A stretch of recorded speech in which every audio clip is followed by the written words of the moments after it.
It's amazing to think about, isn't it?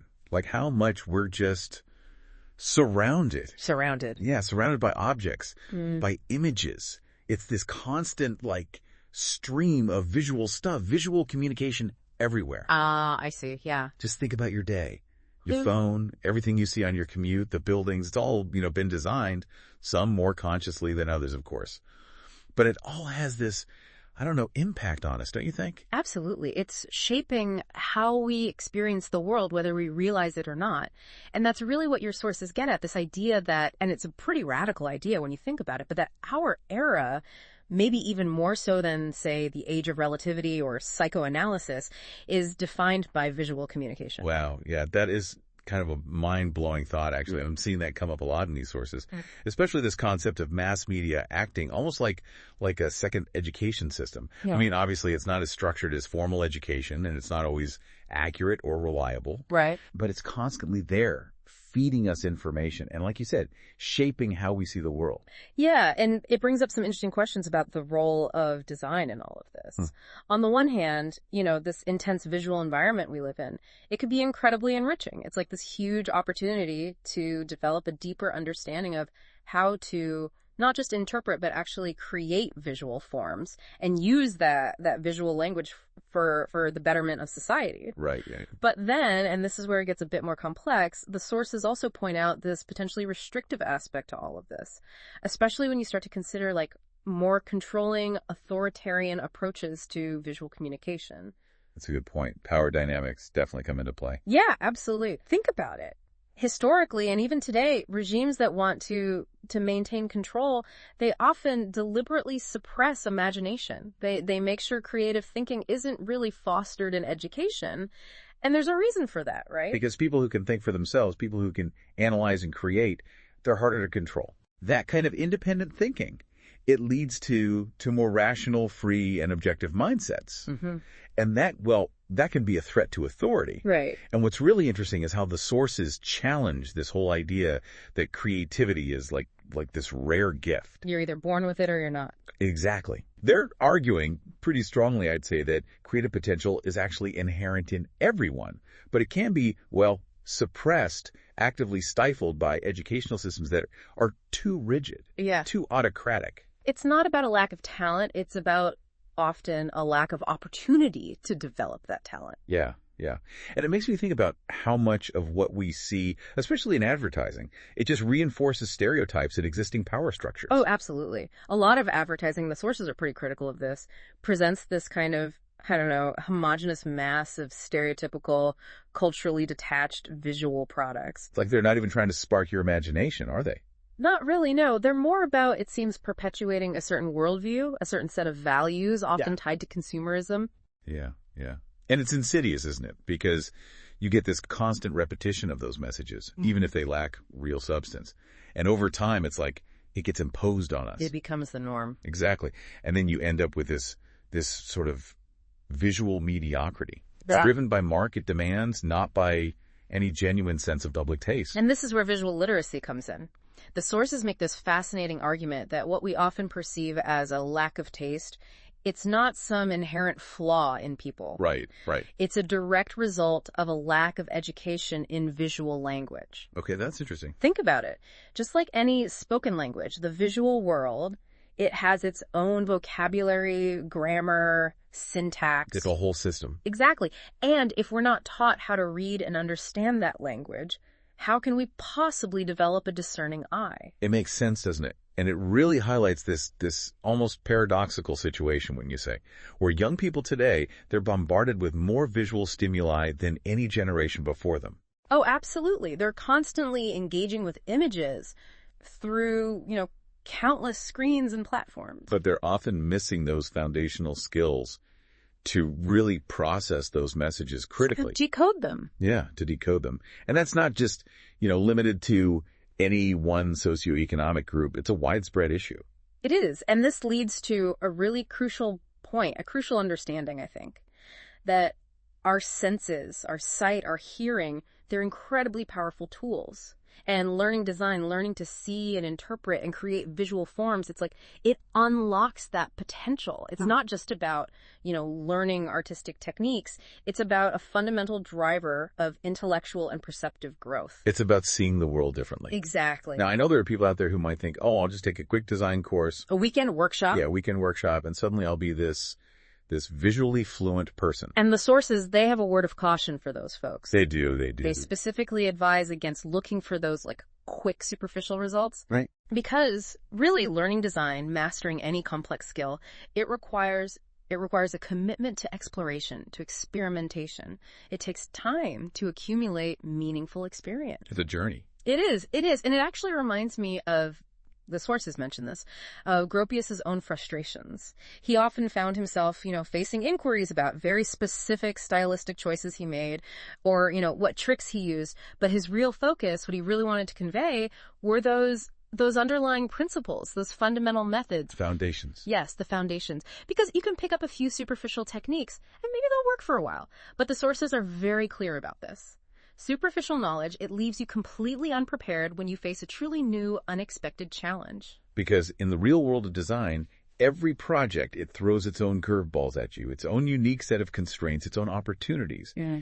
And if you don't have that deep understanding of the problem-solving process, no amount of fancy techniques is going to really equip you to create genuinely innovative work. It's about understanding the essence of the problem, not just applying a prepackaged solution. Exactly. And so much of that comes down to developing the right mindset, right? Absolutely. The sources they're really clear about this. They're saying it's not easy. Yeah. It requires effort, dedication, a real intellectual curiosity, but it's also not impossible. It's achievable. Yes, achievable with the right approach. And there's this great quote from Mihaly Nagy. He said that a deep interest in the work itself, that's what fuels those creative energies. So it's not just about talent, it's about passion too. Exactly. It's about cultivating what they call a design attitude, this ongoing cycle of engagement and reflection. You need the training, a certain mindset, and a willingness to really engage intellectually and with your senses.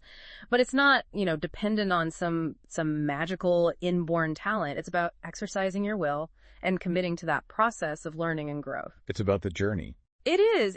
And, if we zoom out a little bit, look at it from a wider perspective, design, it's not just a profession. It's presented as a way of being, a lens through which you see and interpret the world around you. And what should drive that, what should be the engine, is a sense of personal fulfillment, that satisfaction that comes from self-expression, from problem solving, not just, external motivations or a desire for a certain career. I like that. It's about finding meaning in the work itself. Exactly. Which brings us to this really interesting idea about the actual journey of learning design. Yeah. The sources they're not fans of rigid, predetermined curricula, the kind where, any deviation is seen as a failure. Right. The one right path approach. Yeah. Instead, they're advocating for a much more self-directed process. Experimentation, discovery, where personal evolution, change, those are seen as integral to the learning experience. So choosing to engage with design, it's not about locking yourself into some narrow path. It's about embracing this open, adaptable approach to your own development. It's about becoming a lifelong learner. Yes. And to really bring these ideas together, they use this really compelling analogy. They compare design to democracy. Oh, that's an interesting one. Isn't it? So, like in a democracy, you have this framework, a set of laws. Yeah. But within that framework, you have individual expression, freedom to communicate. Right. Well, in design, those laws are the principles of visual organization. Okay. Now, the cool thing is, unlike actual laws, those design principles, you can break them. You can bend the rules. You can bend them, yeah. But you can't just ignore them. There are consequences. There's a reason those principles have endured. Exactly. So shifting gears a bit, your sources also dive into this really fascinating debate about the scientific nature of design. Yeah, it's a discussion that comes up a lot, doesn't it? Yeah. This tension between, those who see design as primarily an artistic pursuit, subjective, expressive. Right. And those who advocate for a more scientific, objective, rational approach. This perceived divide between art and science. Exactly. And I think a lot of people in creative fields, when they hear science, they get a little, apprehensive. A little nervous. Yeah, nervous. Like, if we start emphasizing the scientific basis of design, are we somehow diminishing the imagination, the aesthetic aspects? But the sources, they really push back against that. They do. They argue that appreciating, even celebrating the aesthetic dimension of design, it doesn't negate its foundation as what they call a projectual science. The science of creation. Yeah, and the definition of science they use, it's important to really understand that. They describe it as a structured system of reasoned knowledge. And that knowledge, it can be about the natural world, sure, but also about human-created phenomena and the relationships between them. It's about finding the connections, the underlying principles. Exactly. And that knowledge is made up of interconnected, demonstrable elements forming this cohesive, logical whole. So design, in that sense, it's a systematic approach to understanding and shaping the world we create. There's that quote from Asimov that comes to mind about science being the way to improve our understanding of nature by constantly testing our knowledge against the universe to see if it fits. And I think the sources are applying that same rigor to design. It's a way of testing our ideas, our knowledge, but within the context of the human environment. So it becomes a form of applied knowledge, constantly tested and refined through its interaction with the world. Yeah. Okay, so then they bring in this whole other layer, which is epistemology. The philosophy of knowledge. Right. And they explain that deciding which scientific knowledge, which principles are actually relevant to design, that requires logical reasoning. Right. And that's where epistemology comes in. It helps us understand the basis of that reasoning. Like, how do we know what we know in the field of design? It's about the validity of our knowledge. Exactly. And what's interesting is how they make this point that the line between pure science and technology, it's often more theoretical than practical. In reality, they're constantly informing each other, building on each other. It's a feedback loop. Yeah. They use medicine as a great example. Obviously, medicine is focused on practical healing techniques, but it's deeply rooted in pure sciences like biology and chemistry. Right, right. And this mutual exchange, it's essential. Pure science, it seeks to explain, to understand, to make sense of phenomena. And technology, which they include design as, projectual technology, a technology focused on planning and creating. Technology offers those practical instructions, those solutions to tangible problems. So they're working together. Absolutely. Now, getting a little bit more into the philosophical side of things, the sources discuss how epistemology uses logical concepts. Things like true, false, doubtful. The building blocks of reasoning. Right. And they introduce this idea of molecular reasoning. It involves scientific statements connected by these logical links. But for those arguments to hold up, they need what's called truth value. And that often involves empirical observation, testing. Seeing if it holds up in the real world. Yeah. And what's so crucial here is the power of reasoning. It allows us to arrive at conclusions even when we don't have complete certainty at the outset. We can work with what we know. Exactly. And they specifically talk about deductive reasoning. It's this structured set of propositions that basically, they guarantee the validity of the conclusions. It provides this really robust logical framework. It makes the thinking process more reliable. Exactly. And when you think about what these scientific and technological fields are actually studying, the sources break it down into two types of objects, empirical and theoretical. Empirical objects are those that we can directly observe, experiment with. The things we can see and touch. Right. And theoretical objects, those are the ones we understand more indirectly through deductions, inferences. Like abstract concepts. Yeah. And design, obviously, it deals primarily with those empirical objects, the things we can see and interact with. But the theoretical, the abstract, that informs how we create those things. It provides the framework. And what's really important here is that epistemology, it sees the whole scientific process as this dynamic interplay, this back and forth between theory and practice. Not just one dictating the other. Right. They're constantly influencing each other, validating each other. It's this ongoing process of mutual refinement. So it's about finding that balance. Exactly. And then they bring in this really interesting perspective, which is understanding the scientific roots of design by looking at its limits. But not limits in a negative sense, like something that holds it back. More like boundaries, right, defining what it is. Yes. The limit becomes what defines the essence of design. It's about what needs to be included. The scope. Yeah, the scope. And equally important, what falls outside of design. What distinguishes it as a unique field. Yes.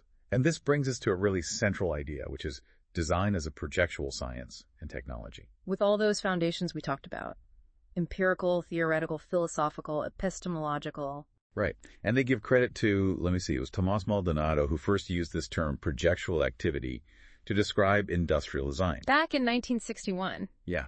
And that word projectual, it really emphasizes the forward-thinking, planning-oriented nature of design. It's about intentionality. Exactly.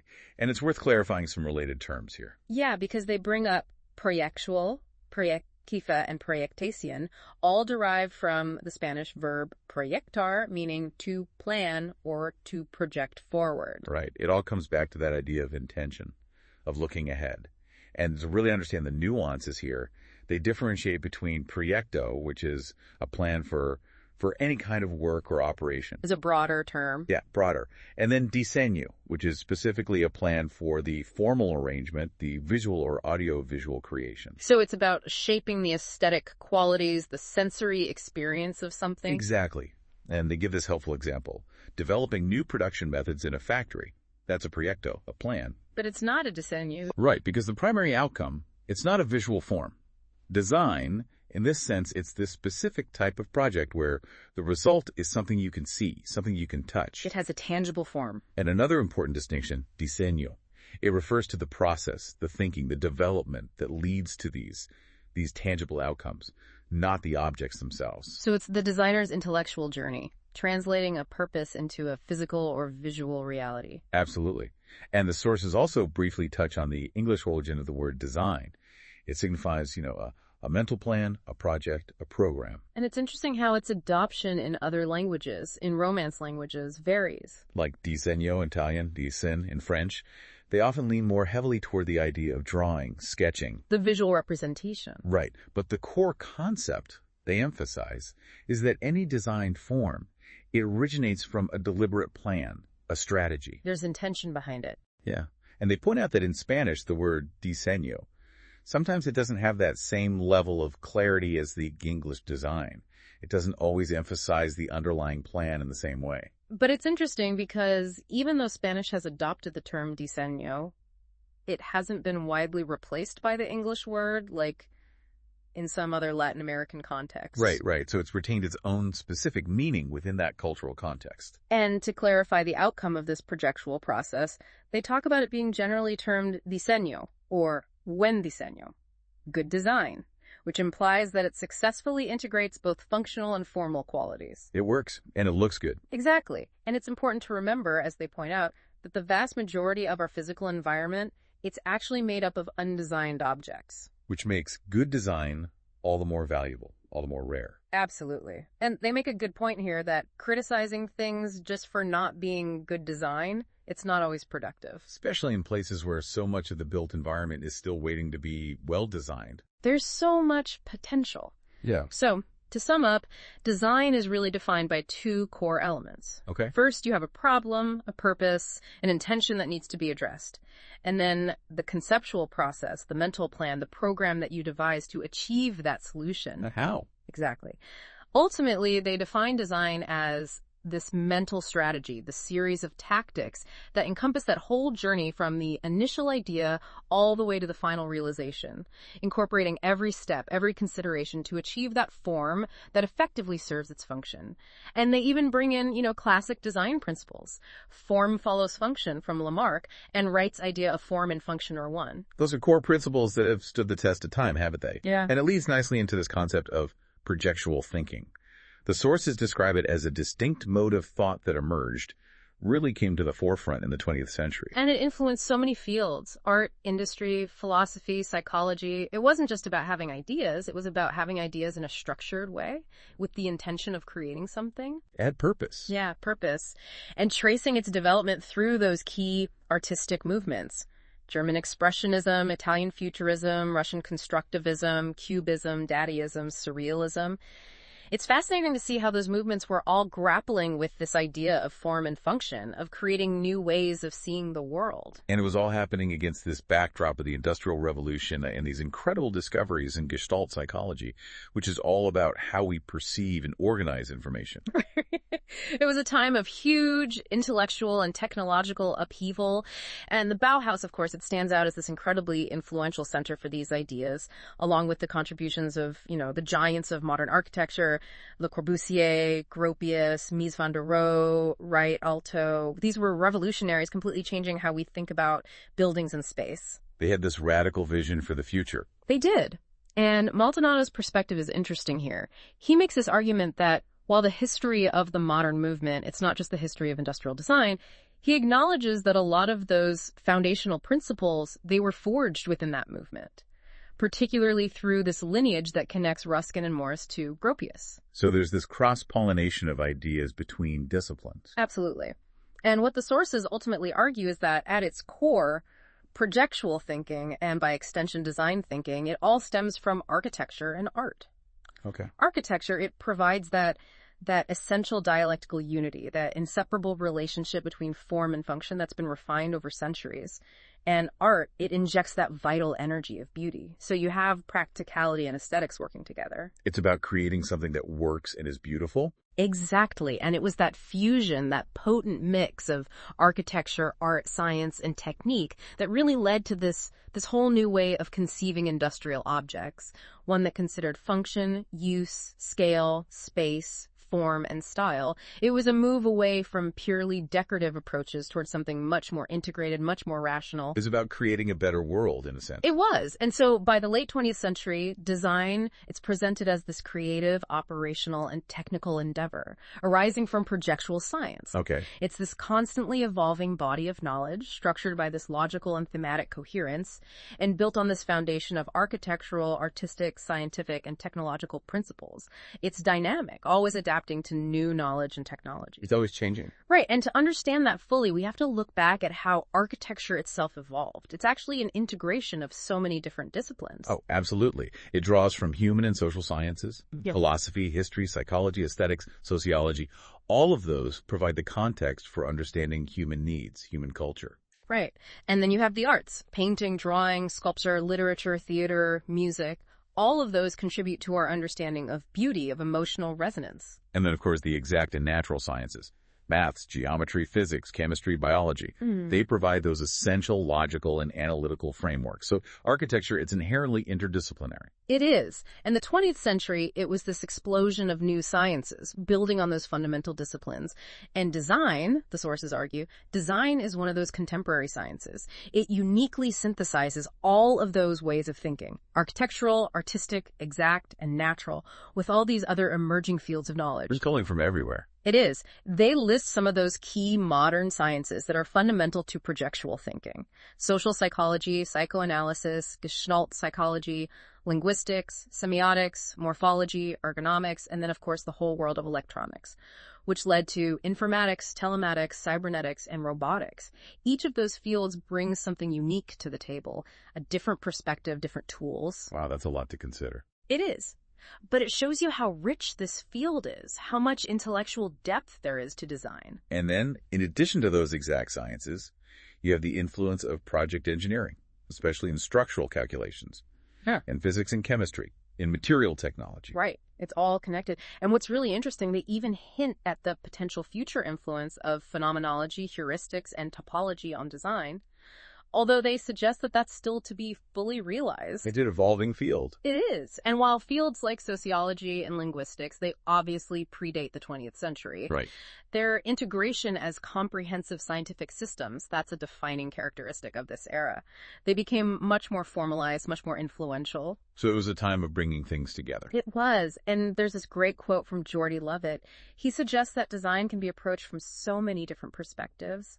Sociology, perception psychology, political economy, communication theory, cultural theory, politics, aesthetics, art theory, even psychoanalysis. Wow, it's almost like a philosophical inquiry. He actually says that a truly comprehensive study of design would ultimately be philosophical in its scope. It's a call for a deep, multifaceted understanding.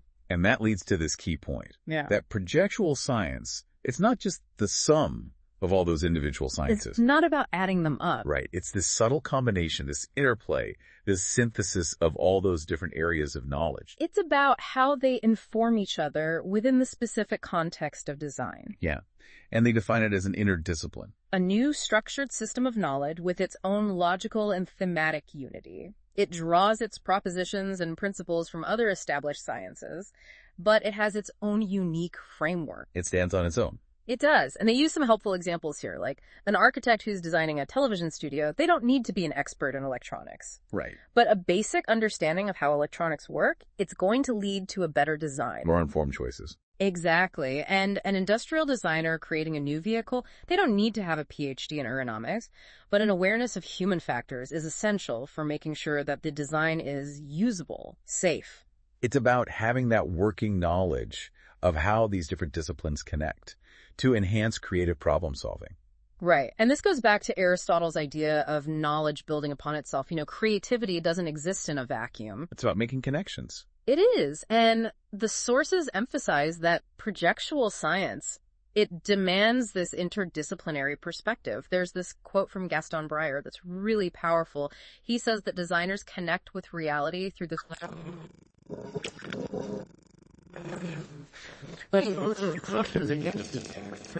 experts in all of these fields themselves. It can be everything. Right. He says that can lead to superficiality, to making assumptions that aren't really grounded in reality. So it's about collaboration.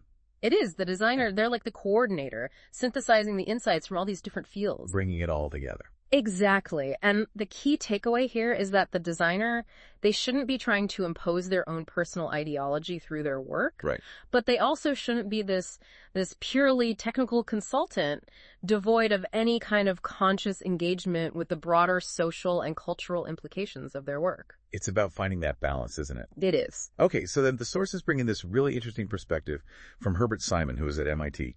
He argued that fields like engineering, medicine, business, architecture, industrial design, visual art, they're all concerned with how things could be. The act of creation, of designing. Yeah.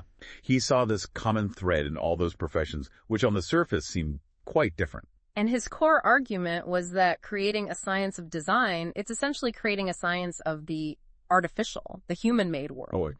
And he said that operates according to different principles than the natural world, which is governed by natural laws. So understanding how we create and shape our built environment, that's a distinct scientific pursuit. It's a science of its own. Exactly. And he said all those professionals we talked about, engineers, architects, economists, what unites them is this shared focus on how things should be structured to achieve specific goals. It's about purpose, about intention. It is. It's a teleological view focused on the intended outcomes.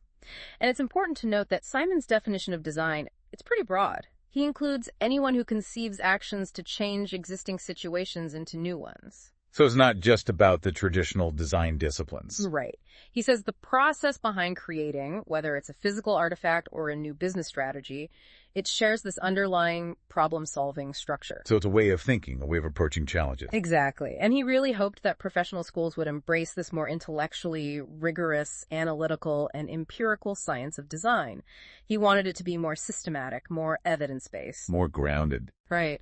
But the sources point out that while Simon's thesis is really insightful, it doesn't fully account for the importance of visual form, which is so central to design.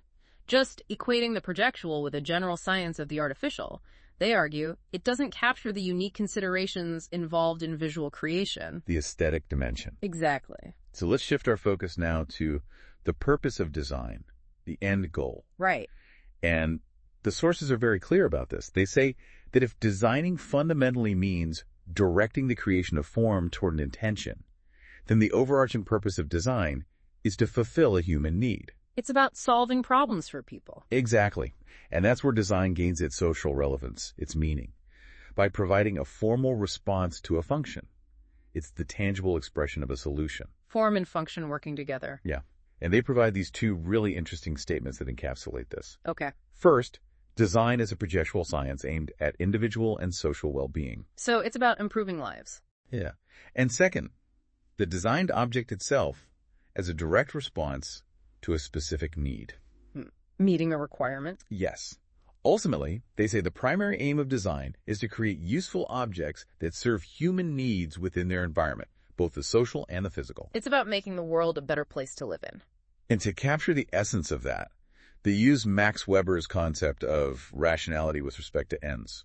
It's this idea of being deliberate, reasoned in how we approach achieving a specific goal. Making conscious choices. Exactly.